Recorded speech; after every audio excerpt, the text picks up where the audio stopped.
Sekolah Rakyat, gagasan besar Presiden Prabowo untuk memutus mata rantai kemiskinan. Bener sih, saya pernah baca, emang pemerintah itu fokus kepada pengentasan kemiskinan, salah satunya dengan membangun sekolah rakyat. Tapi kayaknya nggak cuma pendidikan aja yang jadi concern. Ada juga kesehatan dan juga hal-hal lain.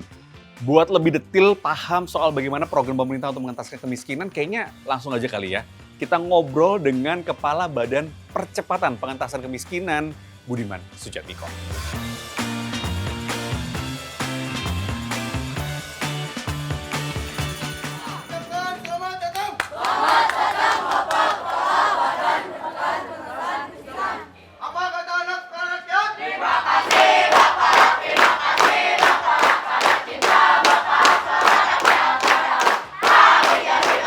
Kita sudah bersama dengan Mas Budiman Sujatmiko. Mau ngobrol-ngobrol nih, Mas Bud, soal kerjaannya Mas Bud yang baru. Karena sekolah rakyat ini salah satu bentuk program untuk pengentasan kemiskinan ya. Karena Pak Prabowo ini punya komitmen melawan kemiskinan dan melawan kebodohan. Kemiskinannya dituntaskan, kebodohannya juga harus dituntaskan.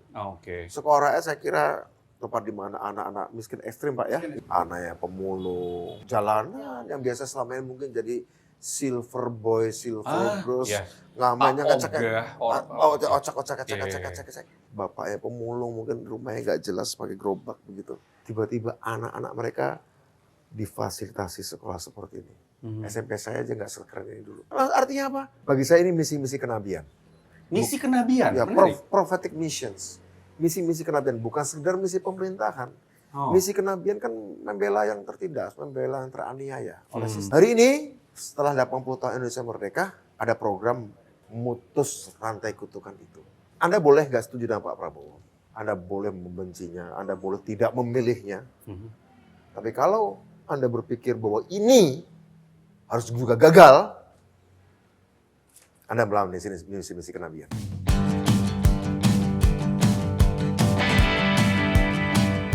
Kalau dilihat dari konsepnya, Mas Bud, di pendidikan ini, kan kayaknya agak-agak semi-militer gitu, kesannya ya seperti itu.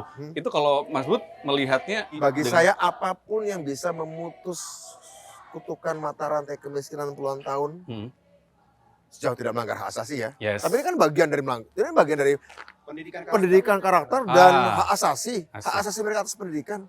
Menurut saya gak ada masalah. Toh mereka juga tidak ada latih menembak kan Pak ya. Enggak ada, disiplin. Orang tanpa karakter tuh di segala rejim gak ada gunanya deh. Bener sih, pinter kayak gimana kalau karakternya nggak bagus juga bakalan dan akhirnya jadi kayak korupsi lah apa segala apa yang macam. terjadi kan baru-baru ini apa? Ada ibu-ibu yang bangga anaknya berpaspor Inggris. Kedua yang paling baru, laki-laki dan perempuan yang bikin presentasi palsu di Denmark. Betul. Pinter loh mereka kuliah matematika begitu ya. Pinter. Iya. Tapi tanpa karakternya membuat presentasi palsu seolah hasil penelitian padahal itu adalah hasil dari AI, manipulasi. Itu cerdas tanpa karakter. Pernah juga beberapa tahun yang lalu ada orang mengaku dia ikut penelitian roket di Belanda atau di Eropa ya. Di Eropa.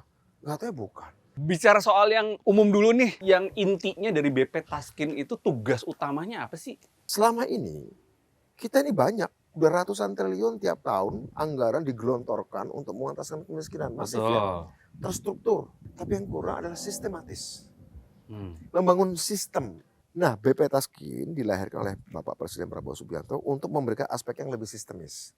Sehingga, misalnya kayak gini, seorang petani miskin, atau nelayan miskin, kampungnya di pesisir dibuatkan menjadi kampung nelayan merah putih. Anaknya dimasukkan ke sekolah rakyat. Atau kalau ada anak yang jenius, ada juga anak orang miskin jenius, masukkan ke sekolah unggulan Garuda. Si petani dan nelayan itu karena dia anggota koperasi desa Kelurahan Merah Putih, maka dia pun bisa mendapatkan sisa hasil usaha atau dividen dari masing-masing koperasi.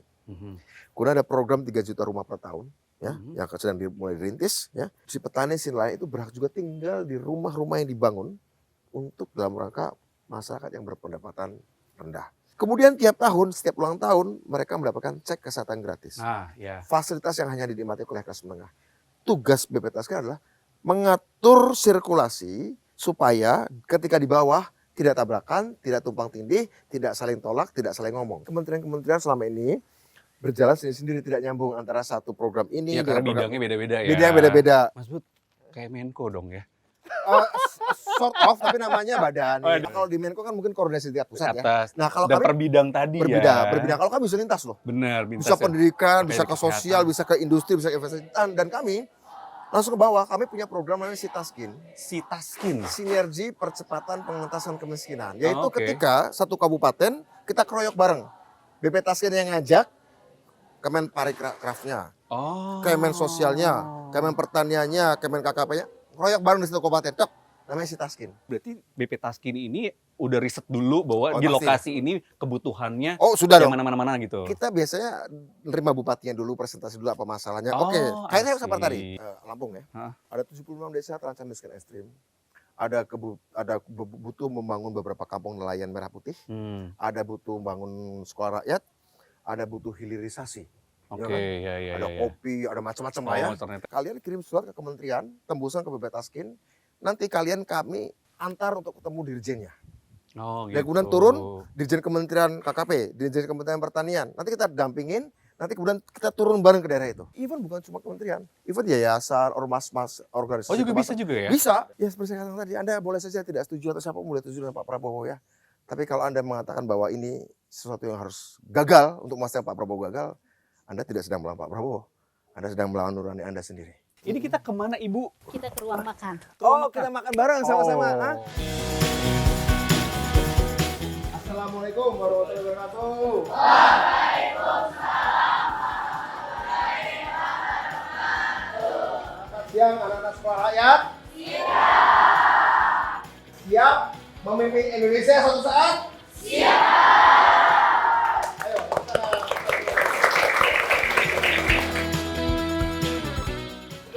Siap, gerak.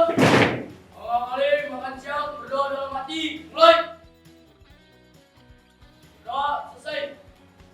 Istirahat cepat, gerak.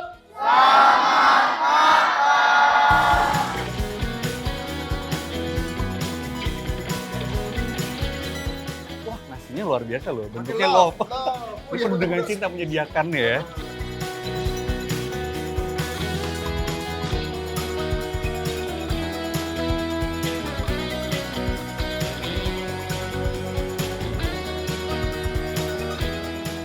Tadi kita udah nyicipin makan siang ala sekolah rakyat, makannya enak. Tadi ada nasi, sayur kacang, ayam sama tempe, dan ada buah. Itu makan kayak gitu harus habis, Ibu? Harus habis. Harus habis. Kalau nggak habis gimana? Kebanyakan dari ini kan lagi usia pertumbuhan ya. Ah. Kadang-kala mereka nambah nasinya. Boleh nambah? Boleh. Siapa sini yang biasanya nambah? Kamu bisa nambah atau gimana? Kamu biasanya apa yang paling favorit selama udah berapa 11 bulan di sini ya? 11 bulan apa makanan favorit kamu? Paling ayam yang tadi. Ayam tadi, ayam Iya, goreng, iya. ayam goreng serundeng ya. Iya. Dulu sebelumnya sekolah juga atau nggak sekolah sebelum kesini? Sebelumnya sekolah Heeh. sempat berhenti setahun waktu SMP. Oh, sempat berhenti sekolah. Terus. Karena nggak ada biaya atau Iya. nggak ada biaya? Tempat kerja atau apa? Sempat kerja. Apa? Tempat kerja apa? Kerja setiap hari ngambilin rumput buat kambing. Dari jam 6 pagi sampai jam 12. Itu kambing siapa yang kamu Kambing punya orang. punya orang? Terus kamu diupah di situ Iya. untuk bantu keluarga. Iya. Sekarang kamu ada di fasilitas yang tempat tidurnya enak, makan ada sediain seperti ini. Apa yang kamu rasain waktu pertama kali masuk sekolah rakyat? Nyaman, banyak teman, biasa di rumah diem, di rumah sendiri. Oh. Gak pernah kemana-mana. Tiba-tiba punya temen segini Iya. banyaknya. Apa kegiatan yang paling kamu suka waktu di sini? Ada kokulikuler kayak menanam-nanam Nanam gitu, nanam kamu suka? tanaman Oh, gitu? kangkung, Oh, bayam, gitu. ya Kenapa kamu suka itu? senang aja. Kamu senang sama bercocok Jiwa tanam? pertanian dan peternakannya itu ini melihara kambing, nyari rumput Biasa. kan. Kamu mau jadi apa nanti kalau udah gede? TNI TNI? Mau bikin jadi TNI? Kenapa? karena tinggi badan sama fisik. Dari 3 matra, angkatan darat, laut, sama udara, kamu milih yang mana? Darat. Yang darat? Udah sesuai sama bajunya ya, hijau ya? Luar biasa. Di sini ada lagi nggak yang punya cita-cita selain TNI? Masinis. Wow, ini agak berbeda nih. Coba. Kamu namanya siapa? Bagas Alamsyah. Bagas Alamsyah. Oke, Bagas, kamu pengen jadi masinis. Kenapa pengen jadi masinis? Karena senang aja ngeliatin kereta-kereta gitu. Kamu selama di sini yang paling kamu suka kegiatannya apa? Kokulikuler. Kulikuler? Ya, Apa itu? seperti menanam gitu. Oh, kamu juga sama kayak Deren, suka nanam? Nanam apa yang udah kamu tanam? Bayam sama ini kangkung. Bayam sama kangkung. Udah kamu tanam, udah kamu panen juga nggak? Udah Udah? Langsung dimakan sendiri nggak? dimakan bareng-bareng. Oh, makan bareng-bareng. Oke. Yang perempuan, oke. Namamu siapa? Shalom. Shalom. Oke, Shalom. Kamu pengen jadi apa nanti kalau udah gede? Jadi arsitektur. Arsitek. Wow, keren banget. Kenapa kamu kepikiran jadi arsitek? Karena aku suka ngegambar. Terus kakakku juga yang nomor 3 dapat beasiswa jadi arsitek tapi di Australia. Oh, wow. Kamu ada di Australia untuk jadi arsitek juga. Beasiswa. Keren, kamu juga pengen kayak gitu? Pengen. Pengen ke luar negeri dapat beasiswa itu harus akademisnya harus oke. Nah, ini kamu sekolah di sekolah rakyat ini gimana akademisnya? Nilai-nilainya bagus gak? Lumayan sih. Lumayan sih, oke. Nanti kalau misalnya kamu jadi arsitek nih, apa yang pengen kamu bangun, apa yang pengen kamu ciptakan? Pengen ngedesain rumah untuk mama sama ayah. Pengen bikin kayak apa, rumahnya kayak gimana? Minimalis, sederhana, tapi bisa cukup buat berempat karena aku tuh rumahnya masih kontrak. Oh gitu. Jadi biar punya rumah sendiri. Semoga cita-citamu tercapai karena Amin. cita-citamu mulia sekali. Gak cuman pengen buat diri sendiri, Mas Bud. Pertama tapi untuk ayah ibunya. untuk ayah ibunya. Keren kamu. Aduh, salut. Mudah-mudahan bisa lolos ke sekolah Garuda. Sekolah Garuda Unggulan juga ya. dibawa oleh Pak Prabowo. Nanti lulusannya khusus masuk perguruan tinggi luar negeri. Dan sama teman-teman jangan lupa, jangan cuma Salum, yang lainnya juga. Sini siapa aja yang pengen sekolah ke luar negeri? Oh, banyak juga. Keren. Tapi kalau udah sampai luar negeri udah pinter, balik lagi ya. Balik ya.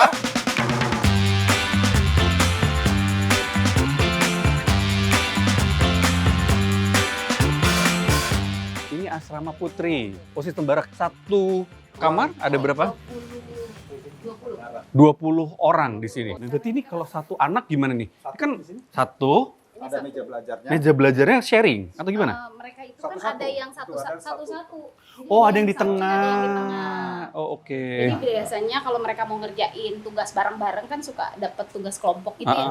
Mereka kerjakan di sini Oh. gitu. Ada mejanya satu. Tapi ada di mereka sini punya juga yang sendiri-sendiri di sebelah-sebelahnya. Oke, ini lemari pakaian. Ini lemari pakaian. Ini setiap hari dicek. Rapi atau enggak? Rapi gitu. sekali. Tapi mereka kan diajarin gimana cara melipat pakaian seperti apa. Dulu kan mereka awal-awalnya bruk-bruk gitu. Kita bilang ayam bertelur aja bisa. Karena saking berantakannya. Oh, maksudnya itu, Terus ya Allah. diajarin lah gimana harus melipat itu seperti apa gitu, menyetrika seperti apa. 11. Jadi memang mereka difasilitasi juga kebutuhan pribadinya mereka. Oh, gitu. Seperti deodoran, sabun. Oh ya. Ya, facial wash kayak gitu. Kita fasilitasi juga sebulan sekali mereka dapat. Pendidikan itu, Bu, mungkin tidak akan menjamin semua orang masuk top.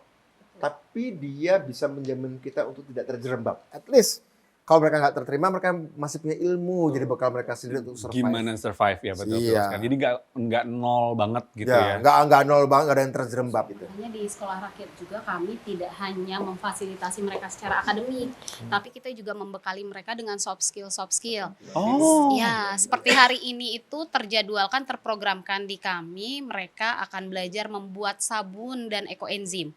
Ya, dengan harapannya ilmu ini bisa mereka pakai untuk hidup mandiri di kemudian hari. Ya. Siapa tahu bisa jadi pengusaha sabun gitu ya. Ya, benar. Sekarang kan bisnis skincare kan lagi naik Ya, daun happening. kan gitu ya. Siapa tahu nanti calon-calon bos skincare di masa depan itu Amin. dari Lahir dari sini. SR. Luar biasa. Iya. Bener-bener. Koperasi Desa Merah Putih yang memproduksi kebutuhan-kebutuhan untuk sehari-hari. Sabun, Datanglah pasta dari gigi. anak-anak ini. Datang nanti. dari anak-anak ilmunya. Bagus sekali. Pengentasan kemiskinan sistemis itu kesana. Sistemiknya gitu. ke situ. Nyambung dari satu hasil panen ini menjadi bibit bagi chain berikutnya. Setelah ada sekolah rakyat, maka harus ada kampung desa, koperasi desa nelayan merah putih, koperasi desa kelurahan merah putih. Kalau di pantai harus ada kampung nelayannya, Nelayannya. harus ada kemudian SPPG-nya, Satuan Pelayanan Pembunuhan Gizi, kemudian harus ada juga namanya perumahannya nanti untuk rakyat yang nggak punya rumah. Itu harus menjadi satu klaster. Fasilitas yang selama ini hanya dinikmati kota-kota mandiri Iya. yang sangat mahal itu, yang Betul. hanya dinikmati kelas menengah ke atas. Nah ini Pak Prabowo ingin membawa fasilitas yang selama ini hanya dinikmati kota-kota mandiri ya menjadi dinikmati oleh masyarakat bawah. Sejauh ini dari beberapa bidang program tadi, mana yang paling sulit untuk realisasinya? Yang memang masih itu harus dikejar adalah perumahan. Oh, perumahan. Ya perumahan ini memang harus dikejar karena bagaimanapun juga perumahan ini nanti akan banyak memakai tanah BUMN ya. Pak Presiden mengatakan kalau tanah BUMN berarti punya negara. Negara ini punya rakyat, berarti haknya rakyat. Memang itu oke. yang itu ya. Tapi yang paling lancar ya dengan segala kekurangannya ada yang makanya diperbaiki SPBG, Sekolah Rakyat, Koperasi Desa Merah Putih.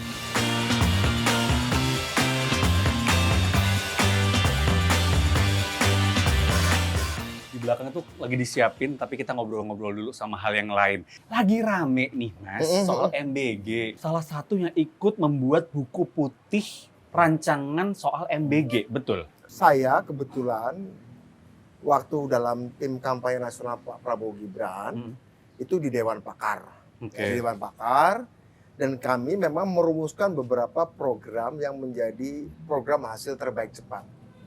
Ada makan bergizi gratis, ada sekolah rakyat, ada cek kesehatan gratis, ada rumah 3 juta rumah per tahun, ada kemudian kampung nelayan merah putih, ada koperasi desa kelurahan merah putih. Itu adalah yang kita sebut sebagai program hasil terbaik cepat. Nah, untuk MBG, saya memang ikut merumuskan, tapi ada 2 aspek di MBG yang dirumuskan.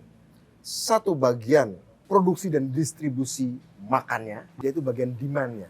Nah, ada satu lagi bagian supply. Nah, kebetulan saya khususnya fokusnya di bagian ini, Yang supply. bagian supply. Oh, oke. Kira-kira telur rebus yang dimakan anak-anak, ayam dimakan oleh anak-anak, kacang panjang yang dimakan oleh anak-anak, jeruk yang dimakan oleh anak-anak di penerima manfaat SPBG di Bogor atau di Sekolah Rakyat di sini Cibinong, itu harus 80% berasal dari Provinsi Jawa Barat. Dan siapa yang harus masuk?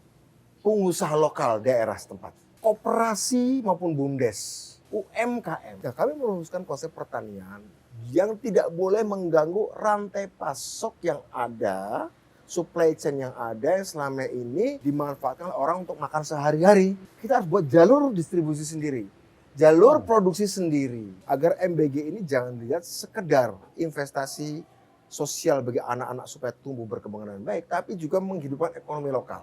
Nah, itu kami masukkan di dalam rancangan percepatan pengatasan kemiskinan oleh BPT Taskin. Kebetulan pada waktu itu wakil kepala kami salah satunya adalah Bu Nani yang ikut merumuskan. Yes. Ya, sehingga kemarin pada waktu Bu Nani baru saja diangkat di istana, saya diundang untuk menjadi saksinya. Saya ngobrol dengan Bu Nani, ingat ya, Bu Nani ikut merumuskan loh rencana induk percepatan pengentasan kemiskinan kita susun bareng-bareng. Dan kita tahu kan, konsep MBG kita adalah bukan cuma di hilir, tapi di hulu. Bukan cuma di aspek demand, tapi juga di aspek supply. Pastikan ini terjadi. Alhamdulillahnya, wakil kepala BG yang baru, Pak Trenggono, sebelumnya juga udah ngurusin Koperasi Desa Merah Putih. Sebelum jadi wakil kepala BG yang sekarang. Artinya saya ngobrol dengan Pak Trenggono paham betul sudah dilakukannya. Meskipun skalanya belum besar. Harapannya dengan tim yang baru dari bagian ini, mudah-mudahan ini bisa dikerjakan secara singkat. Karena kemarin-kemarin memang pemasokannya, supply-nya lebih baik dari swasta besar. Meskipun sudah ada juga usaha-usaha menengahnya sudah ada.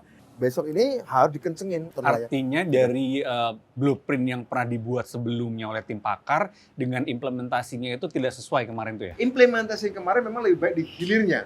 Pembuatan SPPG-nya diperbanyak. Diprioritaskan pembuatan SPPG-nya. Yeah.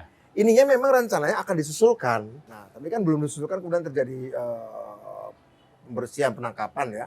Nah, kemudian karena kepala BG yang baru kebetulan ikut merumuskan bersama saya kemarin beliau bicara dengan saya, ya Mas ini rencananya kita tidak akan ekspansif bikin SPPG dulu. Oh banyak, makanya ada moratorium itu ya. Tapi kita meningkatkan kualitas SPPG yang ada. Sudah ada. Sambil nanti merapikan jalur distribusi rantai pasok yang sesuai dengan rencana awal itu pada waktu di Dewan Pakar TKN dan kami rumuskan dalam rencana induk percepatan pengentasan kemiskinan. Soal korupsi yang ada di MBG pendapatnya? Ya bagi saya tindak udah bener apa yang dilakukan. Tentu saya sedih ya personal program mulia Pak Prabowo di Cemari. Sebagai pendukung Pak Prabowo, bagaimana Pak Prabowo memperlakukan MBG ini menjadi program kebanggaan beliau termasuk selain sekolah rakyat ya.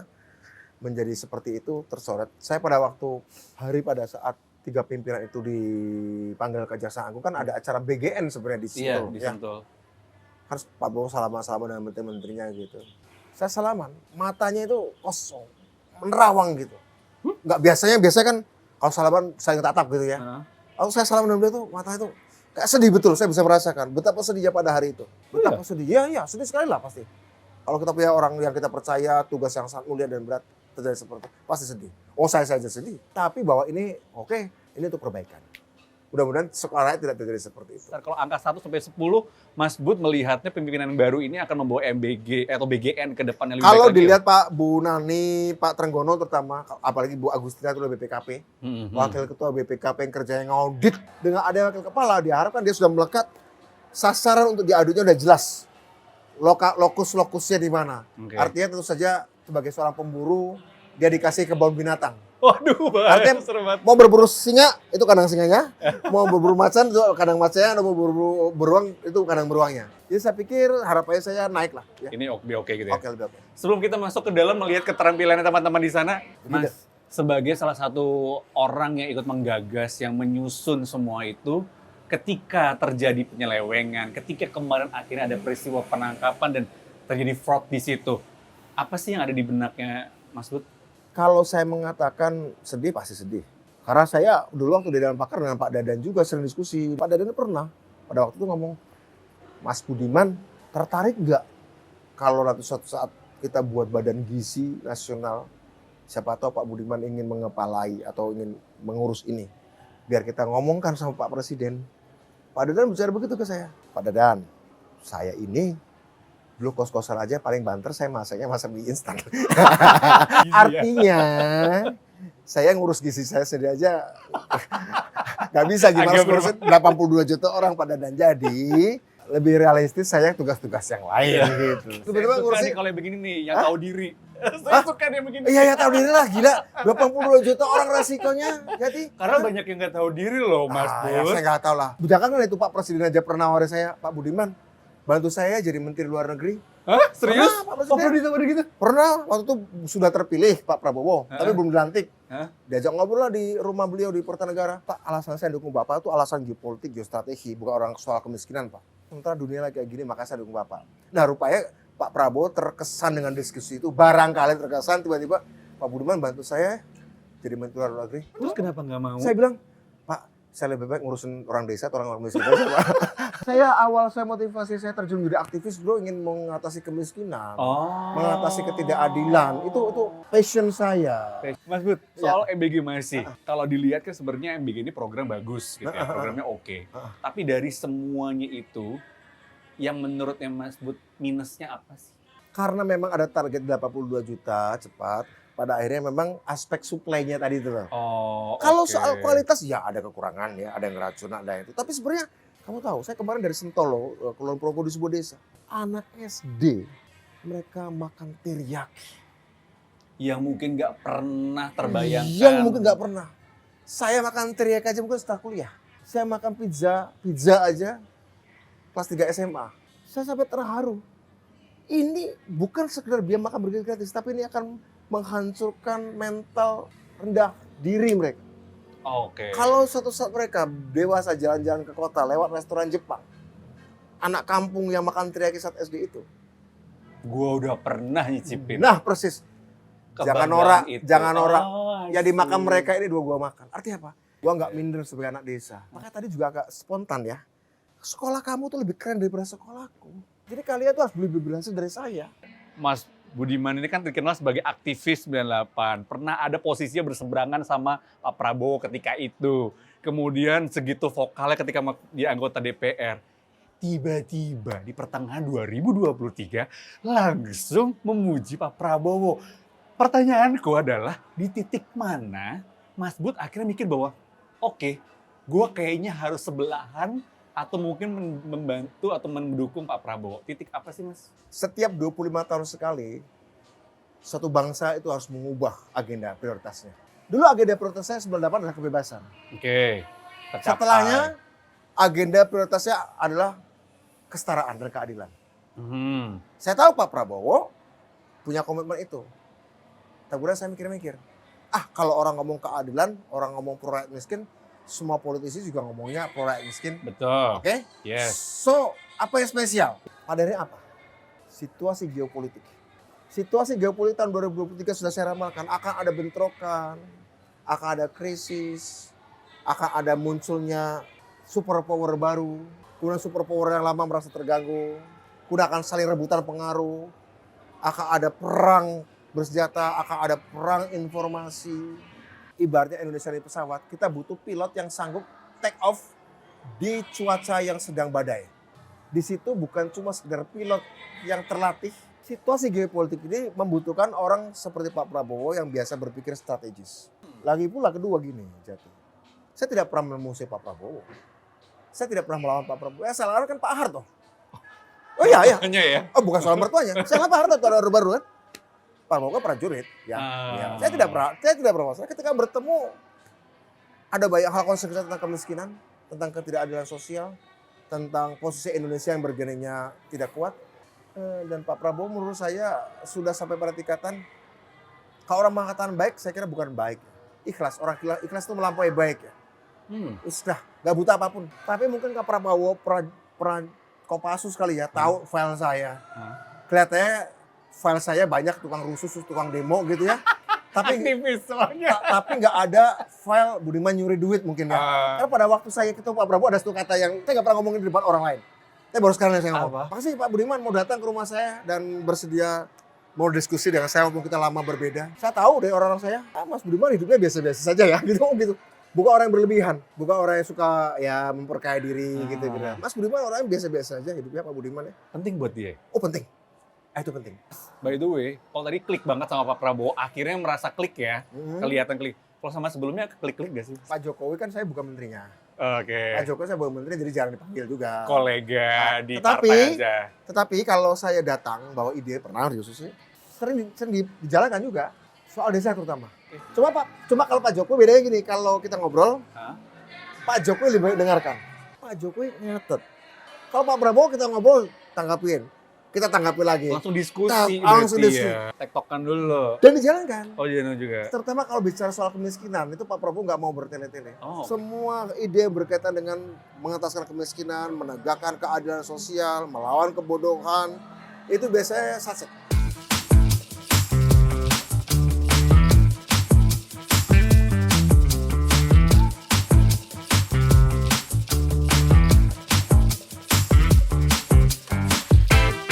Ini juga ada program praktikum komunitas Pak. Jadi kami mendatangi seperti misalkan Balai Penelitian Pertanian di Cibubur gitu Kampus ya. IPB harus sama Ya, juga. sudah pernah Sudah pernah ke mereka IPB. ke IPB gitu. Mereka kemarin juga belajar bagaimana pembudidayaan pohon bunga gitu. Mereka sampai takjub gitu loh. Oh, ada bunga yang cuma 1 daun harganya sampai puluhan juta gitu. Mereka belajar bagaimana cara mengembangbiakan tanaman kemarin waktu di IPB itu.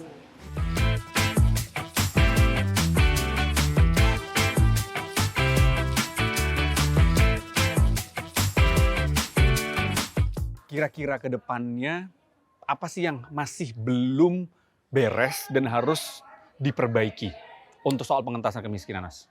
Membangun kultur kewirausahaan di kalangan rakyat miskin. Kalau satu bangsa masyarakatnya tidak punya entrepreneurship, tidak punya kewirausahaan, ya bangsa itu tidak akan maju. Nggak bisa mandiri. Rakyat itu harus berhenti sekedar tangan di bawah. Tapi rakyat harus, tangannya harus mengkreasi. Harus punya rasa cinta, cita dan cipta. Cinta pada kehidupan, cinta pada keadilan, cinta pada anak, cinta pada masa depan, punya cita-cita, dan kemudian punya daya cipta. Adanya koperasi desa Kelurahan Merah Putih membuat orang miskin itu tahu bagaimana cara menjadi entrepreneur sosial, menjalankan social enterprise begitu. Ya, kalau seorang rakyat membuat rakyat ini hidup, anak rakyat hidup berdisiplin dan mencintai ilmu pengetahuan. Satu itu tantangannya pertama, kedua, bagaimana ini sustainable dan berkelanjutan. Bukan sekedar orang lihat hanya sekedar program Pak Prabowo, kemudian ketika suatu saat Pak Prabowo tidak lagi menjalankan pemerintahan negara ini, ke depannya 20 tahun lagi, 30 tahun lagi, kemudian dihentikan tengah jalan. Gak bisa itu. Ya, ini harus dilakukan sebagai program Pak Prabowo. Ini adalah misi bangsa, misi peradaban bangsa. Kira-kira begitu. Apa kira-kira yang bisa membuat orang ini nanti yang akan meneruskan kepemimpinan setelah Pak Prabowo untuk tidak mengedepankan egonya sehingga bisa terus meneruskan program bagus ini? Seperti saya katakan dalam wawancara tadi, Jati, ya harus ikhlas. Ikhlas. Ikhlas aja. Sesederhana itu. Suatu saat Pak Prabowo manggil saya, Pak Budiman, saya nggak memerlukan lagi pengabdian Pak Budiman di kabinet saya. Mungkin Pak Budiman bisa mengabdi tempat lain misalnya. Andai Pak Prabowo memanggil saya suatu saat itu, saya akan tetap mendukung karena saya tahu sebagian mimpi saya sedang diwujudkan di sekolah rakyat, sebagian mimpi saya diwujudkan di dalam koperasi Desa Merah Putih, sebagian mimpi lama saya yang dulu memotivasi awal saya jadi aktivis lagi diwujudkan. Ini Pak Prabowo ini agak beda dengan presiden-presiden sebelumnya. Ini Pak Prabowo lagi ganti mazhab ekonomi yang tadi sangat tergantung pasar, hari ini tergantung produktivitas rakyat. Nah, ini masyarakat kita kan nggak terbiasa. Artinya program Pak Prabowo benar, mulia, tapi bagi sebagian kelas menengah itu asing. Saya yang hari ini banyak menjelaskan, itu kadang-kadang harus menjelaskan mulai dari dasar dulu, seperti kita harus pakai bahasa bayi gitu. Bahkan yang saya jelaskan seorang dokter. Bahkan apa? Ini paradigma yang berbeda. Paradigma yang diterima pada waktu kuliah di Amerika sana berbeda dengan paradigma yang sedang Pak Prabowo. APBN untuk pemerataan. Selama ini APBN untuk didorong sebagai mesin pertumbuhan. Pak Prabowo enggak. APBN untuk mesin pemerataan. 1.300 triliun rupiah APBN kita untuk program pemerataan. Loh, pertumbuhannya dari mana? Dia bikin Danantara. Danantara sebagai mesin pertumbuhan, APBN sebagai mesin pemerataan. Ini kan out of box ini. Berat. Tapi saya nikmatin. Jadi menurut saya, jadi anak buahnya jadi berat. Apalagi jadi penerus-penerusnya. Thank you. Makasih Jati. Sehat Udah selalu. jauh-jauh. Terima kasih dari Point of View bersama Mas Budiman. Kita ketemu lagi kapan-kapan. Sampai jumpa. Salam CTV.